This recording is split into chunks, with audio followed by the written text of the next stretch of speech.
Absolutely. I think when you have a small company uh, and you're doing the kind of rep that we're doing, which is much more about like individual flavor as it is, huge corps de ballet pieces where you might, have one principal at the front. That's not something that we're able to do with a company of 14, which means that I think that Yeah. they really consider what each of us bring to the table and how they can best showcase that in our program.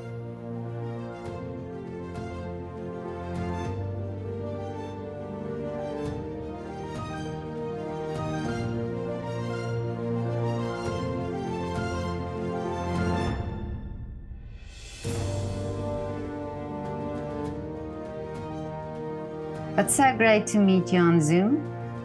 You also. You just probably come from a rehearsal with the London City Ballet. Yes, finished about an hour ago. Oh, okay. So tell me about your rehearsals now. What are you working on? So all of the repertoire for this season has now been finished learning. Okay. And we actually had a trial kind of run of the program in Sintra last weekend in Portugal at a gala there. So we Mm. performed four of the five pieces that will be part of the rep. So Balanchine's High Divertimento, Liam Scarlett's Consolations and Liebesstrom, Florent Melac's Soft Shore, which is the new creation for this year that was made on the dancers at London City Ballet.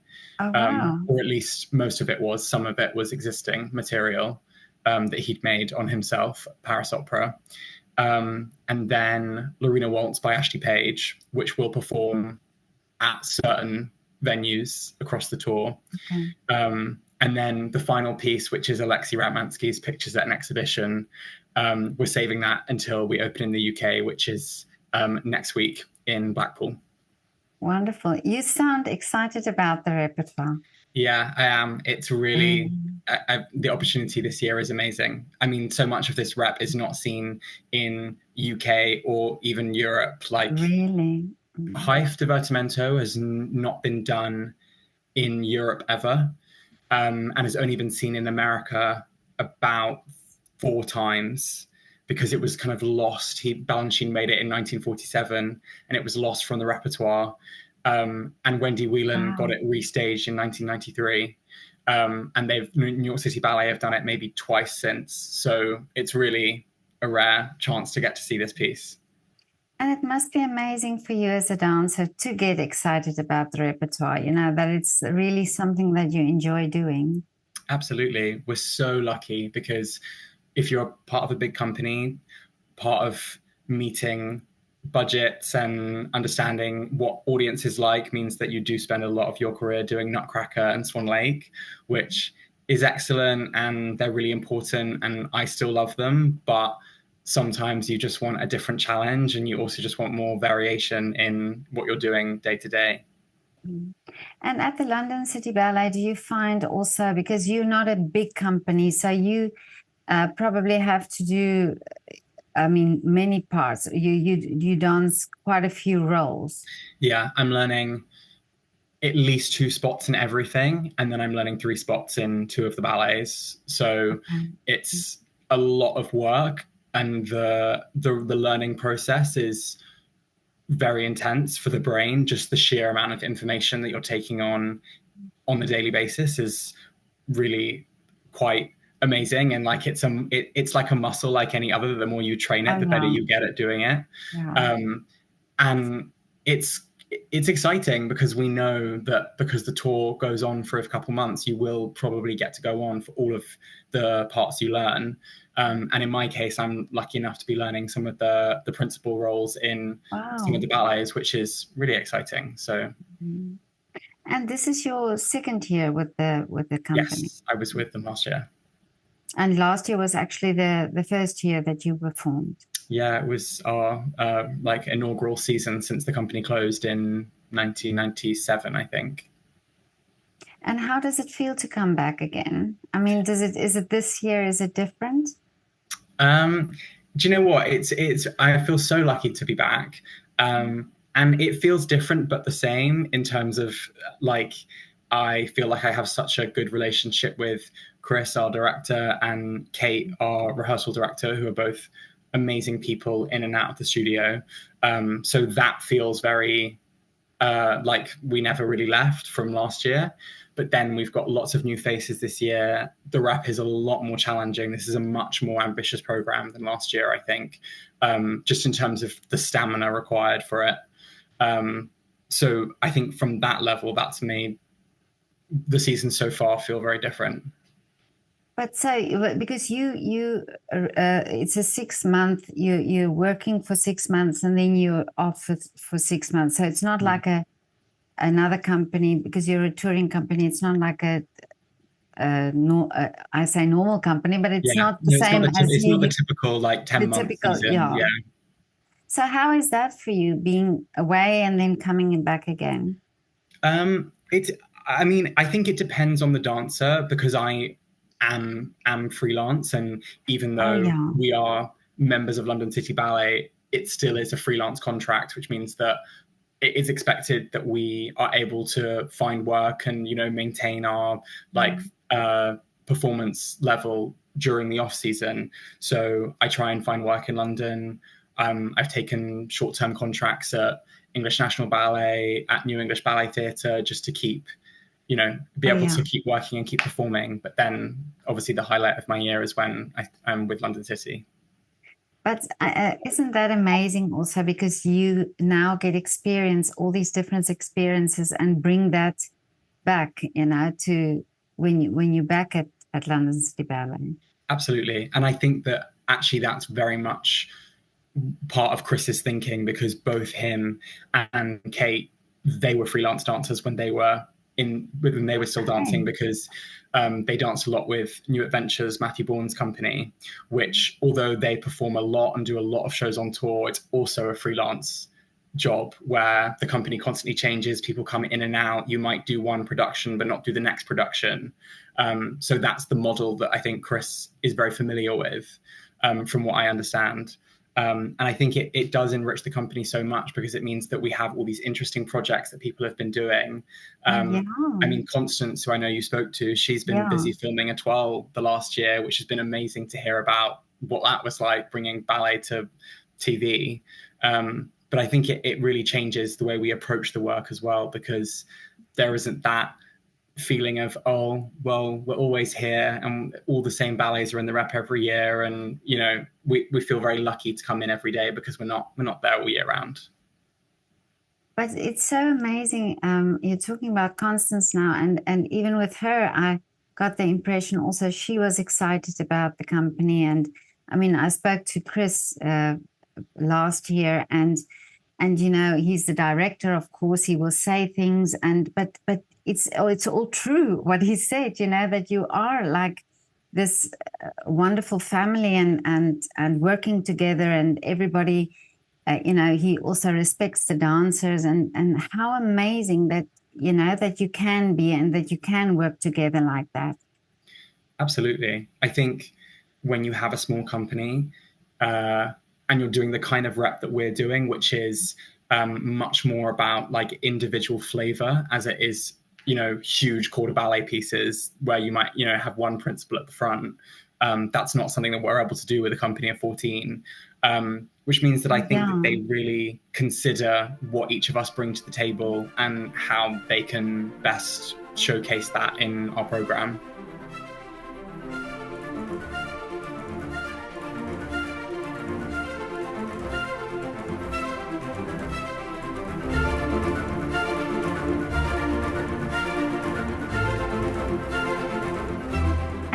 It's also, if I think about the you know, you're a small group of dancers and you're different level of dancers, but working so close together, you have to, you probably learn so much from each other, because, you know, you are there and you are this small group. And so there is this personal connection as well.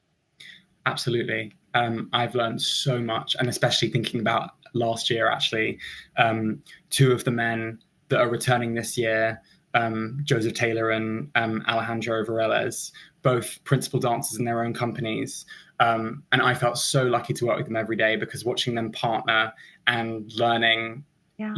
all of their tricks, because they're very familiar with a lot of that territory. And I was lucky enough to make my debut in Concerto by Kenneth Macmillan, the second movement Pas de Deux, which is like a bucket list role of mine. I always wanted to do that. Really.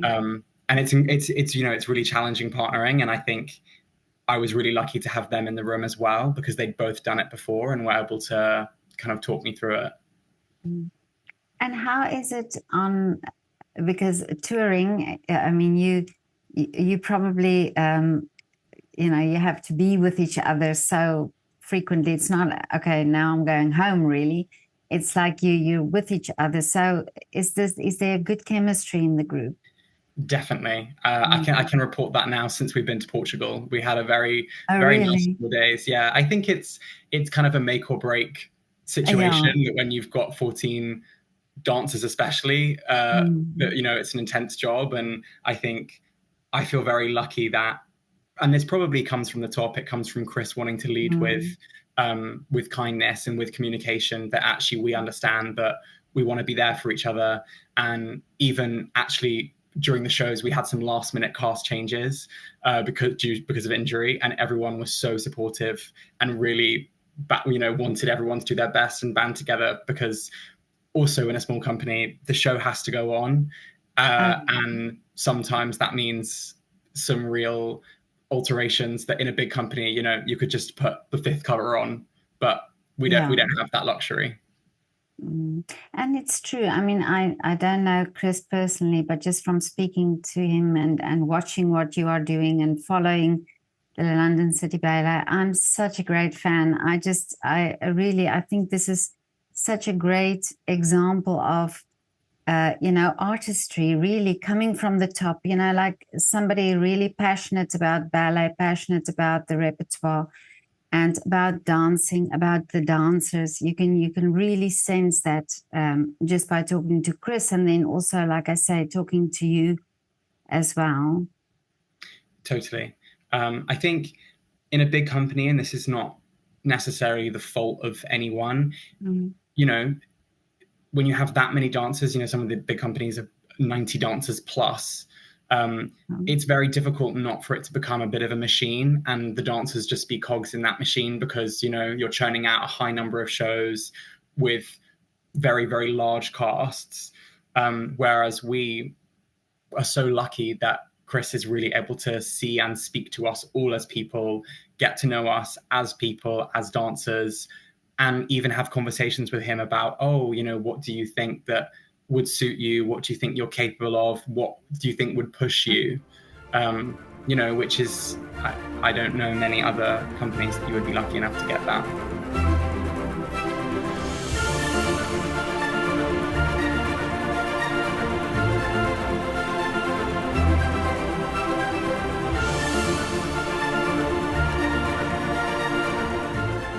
Absolutely. And like you say, no, not that you can blame them, because it's a huge group and there's a lot of things that have to be considered in big companies like that. But great. And also the London City Ballet has got such a rich history as well, and a story to tell. So I think that's also part of that energy that the company takes with them. Totally. And I think that was something that we didn't realize last year, how much that would mean to us, because Chris had made this beautiful video that played at the start of the show before the curtain went up for our first piece. And it was all of this old footage and old photos of the original company that was projected on.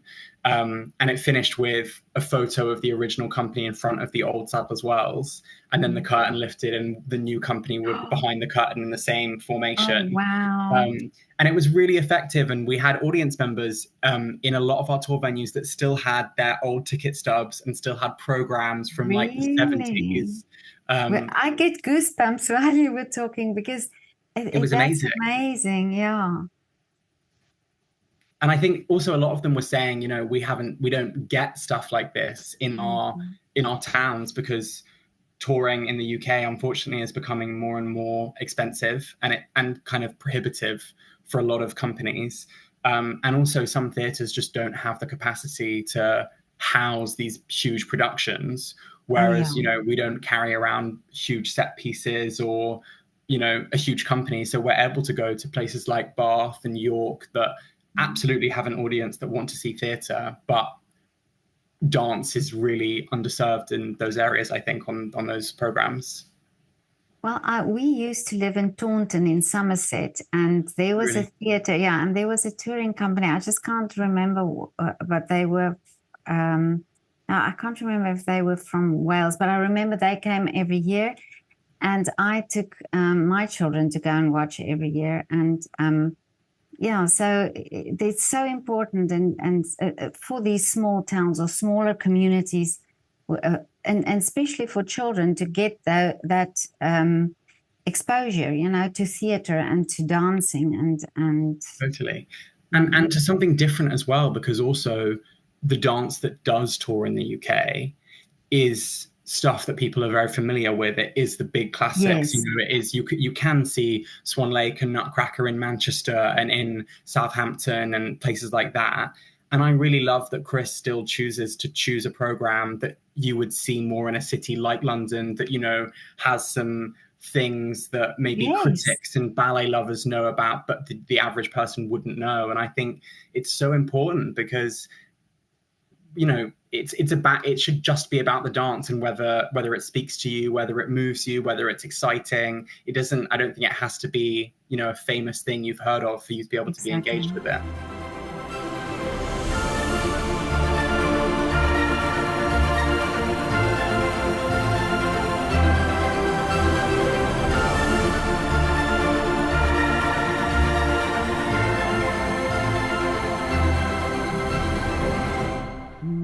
Exactly, yeah. And I also believe if the dancers enjoy the repertoire, or if they feel it, that's the energy that goes over to the audience as well. Yeah, totally. And I think we could feel that from them, that it felt a very authentic experience, that it's not fast food. We're not churning out these shows for the sake of making money. We're really trying to engage people and try and build an audience for this company because, although there are old fans that remember us, it is still very new, and it's really hard to get to break into a scene that is getting smaller, and it means that the big names dominate, and it's really difficult. Yeah, absolutely. But Nicholas, what inspired you to dance initially? I have a very simple story with ballet, which is that I saw my first ballet at 3 and knew Really? immediately that that's what I wanted to do. What did you see? I saw Cinderella, Ashton's Cinderella at the Royal Opera Okay. House. And actually, I've told her this, and this is slightly embarrassing, but it was Alina Kojikaru dancing Cinderella, and she's Really? now guesting with London City. So Oh, it feels so full circle for me to get to dance with her. wow. And I did tell her, and she was very gracious about it. But Really? yeah, Mhm. that I knew as soon as I saw it, I said to my parents, "I have to do it." Amazing. Yeah, But how amazing that you actually now get to work with her. I know that is a real. I can't. Not Yeah, many people can say, not many people can say that, I'm sure. Not many dancers. You have that person, but you get to work with her now. yeah. Yeah. I'm incredibly lucky. So did you grow up in London? Yes. Born and Oh, raised in okay. London. I trained here. I trained at London Vocational Ballet School under Anna du Boisson, who is a huge teacher of kids in London. And then I trained at the Royal Ballet School for a bit, and then Elmhurst Ballet School in Birmingham. And then I graduated as the pandemic happened. So then had a year and a Oh, half of nothing happening, and then was lucky enough to start working when things started lifting. yes. I mean, that was a difficult time because I remember also speaking to ballet teachers. This is where I also started doing the interviews and speaking to ballet teachers, and they were talking about this, these graduate students who needed to go and needed to get the experience and needed to get the sort of the auditions going, and yeah, that was. But I'm sure if you look back, things worked out in the end anyway. You know that you are there where you are supposed to be at the moment. Absolutely. I think I was lucky enough to have, because living in London, I knew that when things opened up, there would still be opportunity for me. I think Okay. if you train away from home, it's a lot more difficult, because a lot of people had to go back home, which maybe is areas where it's not easy to take class or to go to auditions or things like that.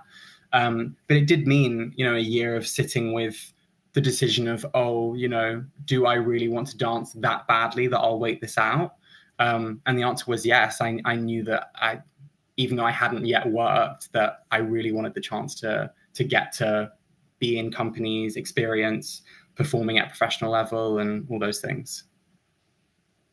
But yeah, so this, I sometimes also think it's, a lot of people, it was a sort of a hold, but like you say, you were fortunate to be in London, and you could use those opportunities as well. But Nicholas, what does Nicholas do when he's not dancing? Well, at the And moment, sleeping. yeah, that was going to be my answer. Sleeping. I love to go to the theatre a lot.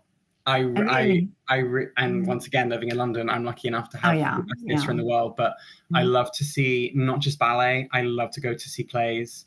I go and see a lot of the National, and occasionally we'll go and see Shakespeare if there's a new Really? interpretation of it. Yeah, I Mm. saw Richard II recently, at the Bridge, which was fantastic.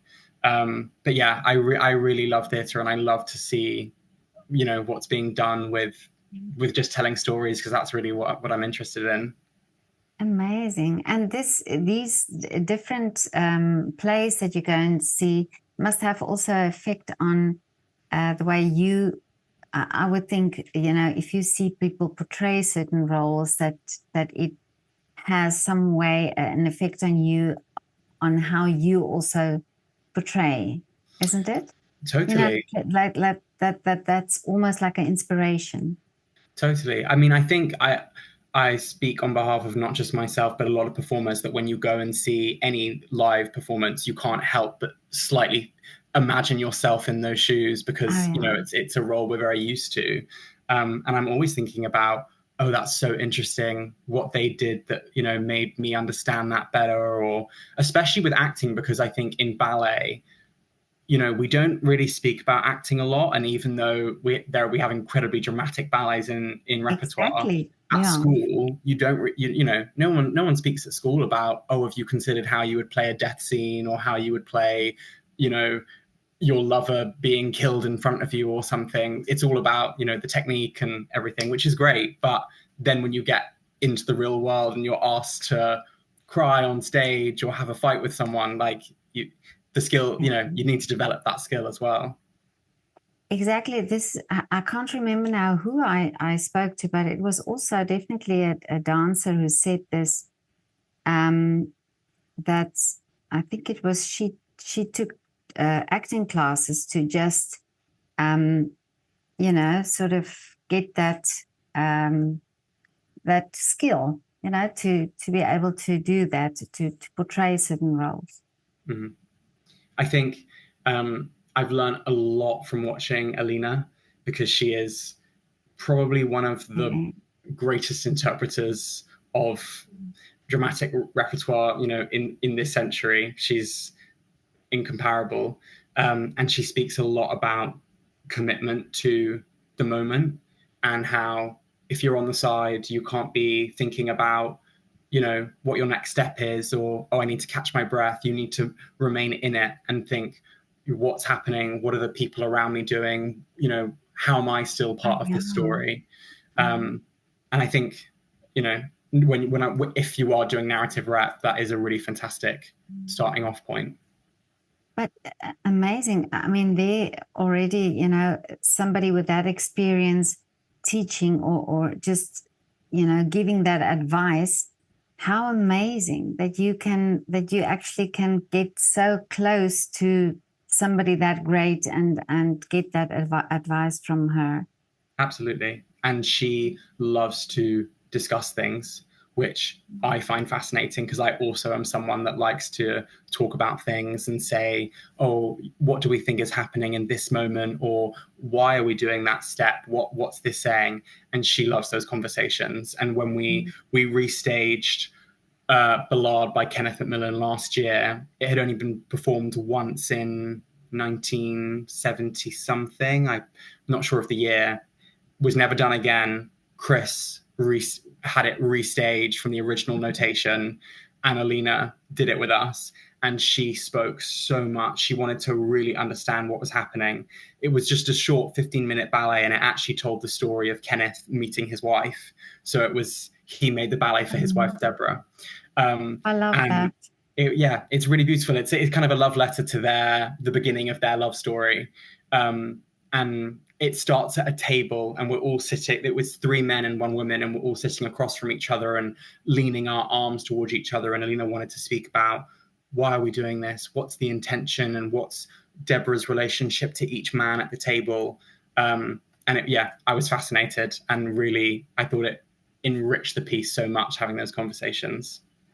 Wow, I'm in love with love. So any love story or anything to do with love, I absolutely love it. So, but Nicholas, what is the wish? What are the wishes for you? What is the dream for the future? I feel very lucky in saying that I think that this is it with London Really? City, because I just always wanted to be in a company where I got to do rep that feels challenging, but also feels, I don't want to say comfortable, but feels true to me as a dancer. We all have our skill set, and then we have the things we'd like to work on.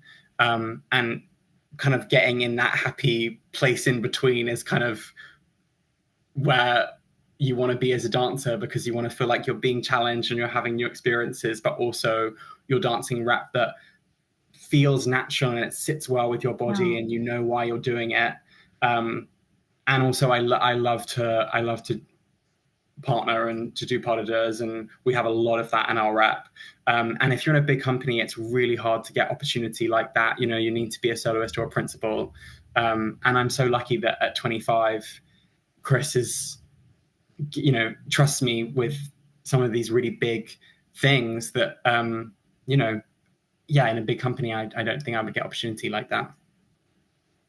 So true, and like you say, you're still young, but learning not just the repertoire and the steps and the ballet and the technique and everything, but really learning everything around it from these people with all the experience. I totally agree. I think that you are in such a great position and such a great spot in your life to be at London City Ballet at the moment. Absolutely. And the people that we have in to coach us are really incredible, because once again, we all get to work with them. It's not just the principal couple that get to work with the Oh, repetiteur. It's, yeah. it's a stager come in. We've had a Deborah Winger from the Balanchine Trust come and teach Hive, which was amazing. And she was full of stories. I mean, every step she would, Mr. B, as she called Balanchine, she would say, oh, this is what he wanted. This is what he thought about. This is how he saw this. For Liam Scarlett's piece, we have Laura Morera, who was a principal at the Royal Ballet, coaching it. And she has a wealth of knowledge. I mean, she's a really phenomenal character actress, and I was lucky enough to see her dance a lot growing up. And for her, when she speaks about ballet, there's no throwaway steps. Every single step has intention and should look as if you're talking. She says that a lot. She wants to see a lot of breath in the body, because she wants it to be a conversation. She doesn't want it to be, oh, you're pointing your foot just because that's the step. Oh, yeah, yeah. And working with these people, I think it really changes the way you see the ballet, because once again, you understand why you're doing it, which makes all the difference. Yeah, absolutely. Just your energy by talking about it. It is, you know, already is, I can sense that. And I think it's so wonderful that, because ballet is such a beautiful art form, and that I do think sometimes it gets lost with all the, you know, the things that happen in big companies. Not that I say big companies are not good, but, you know, I think some dancers do benefit from smaller groups and from, and of course your situation with London City Ballet is so unique because it's a historical company, and also you have people who are really passionate about the company. They invested in making it a success. So that also makes such a difference. Totally. And I think having a director that cares about your personal development as opposed to just, you know, the rep that year, which I think to me is really important, because I was told a lot at school that, you know, the level that you reach at 19 is your peak, and that's how you want to be seen at auditions, and that's your opportunity. And just from my experience, I found that to be so untrue, because as I get older, I realize that my experience is a whole separate thing I bring to the table on top of my abilities. You know, the confidence, the knowledge of how different choreographers like to have their ballets performed. You know, the knowledge of what it's like to tour, because when you tour, it's a very different mindset, and you have to think on your feet a lot more and be a lot more flexible in how you can get your show ready. And these are all amazing skills that, you know, we're so lucky to develop and have a team that want us to improve on those things. Yeah, because that now that you mentioned that, I suddenly thought, okay, yeah, because you're on different stages every time, so you have to get used to being there and you know, the space and the whole atmosphere there. And sometimes we only have the day of the show to get used to the space. If we arrive, you know, on a Thursday morning and the show's Thursday evening, you've got class on stage and then maybe a tech run or a spacing rehearsal to work out how the space feels, how the audience and the auditorium sit in your eye line. We have some rate stages on our tour, so that is a whole other challenge. And you have to have the attitude of this is exciting instead of this is stressful, because you could come in and be like, I need my normal routine, and I need to have my normal warm up on my class in where I can stand in the same bar spot and have the same mirror, and all those things, because, you know, dancers, we are known for being slightly neurotic about things like that. But yeah, in a touring company, you don't have that luxury, and you just have to be like, well, where are we going to be today, and how are we going to make this work? Amazing. This is so lovely talking to you, and yeah, so great to hear a bit more behind the scenes of the London City Ballet. I'm so grateful that that Chris introduced me to you. Oh, but likewise. Really, for your age, I haven't seen you dance, but I saw a few things on your not your Instagram. There's a video of you on the internet, and but what a great experience, and you learning, and you're taking up everything, learning from other dancers, learning from people who have more experience. Well done, really. I think you're in such a great place and great position in your life. Thank you. That's very kind. It's a great pleasure. Have a lovely tour, and I hope my wish is that I one day can see the London City Ballet. Oh, please, come and watch it.